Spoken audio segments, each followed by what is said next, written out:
Управниот суд со одлука по 2 години го поништува изборот на уставната судика Елизабета Дуковска. Со изборот на Дуковска, судскиот совет и собранието во 2023 година постапиле противуставно. Според управниот суд, неправилно се спровела постапката за избор. Судскиот совет не ги разгледал сите кандидати подеднакво и не ги почитувал критериумите од Законот за судски совет. Според пресудата, советот донел одлука за избор на уставен судија без целосно разгледување на сите предложени кандидати. Управниот суд предупредува дека при повторно постапување тужениот орган треба да ги има во предвид укажувањата и забелешките во оваа присуда како и законските одредби.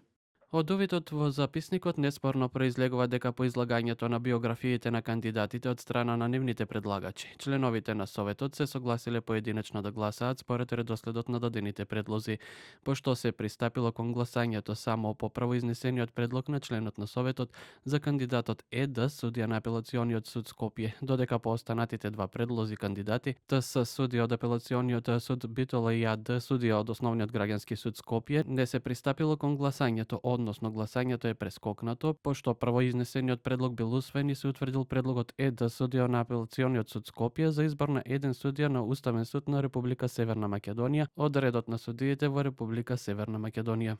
До Уставниот суд денеска пристигнал дописот од председателот на собранието. Уставен не ја коментира пресудата на Управниот суд. Денеска Уставниот суд одлучил да се одложи подготвителната седница за Законот за употреба на јазиците, која првично беше закажана за 19 јуни. Со образложение дека судијката на која се однесува поништената одлука е судија известител на предметот, а судот има донесено заклучок според кој постапувањето по овој предмет треба да биде во полн состав на судот.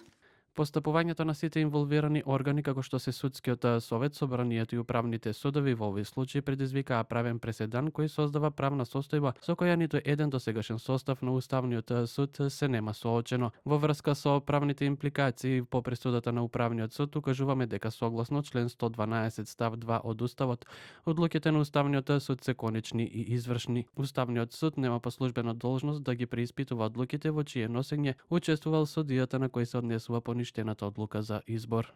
Министерот за правда Игор Филков посочи дека согласно надлежностите, судски совет треба да ја повтори постапката.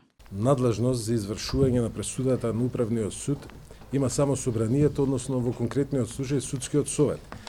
Така да должност на судскиот совет е согласно препораките, односно пресудата на Управниот суд, да ја повтори постапката, да ги зема во предвид препораките и да достави нов предлог до собранието.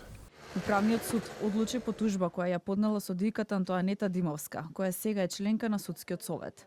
Судијката Димовска беше кандидатка за уставна судијка, но за неја не се расправаше затоа што судијката Дуковска доби мнозинство гласови. Пред 2 години во април судијката Елизабета Дуковска беше предлог кандидатка на судскиот совет, предводен од Весна Дамева. Потоа во собранието, во период кога председател на законодавниот дом беше Тала Џафери, беше изгласано со 64 гласа за.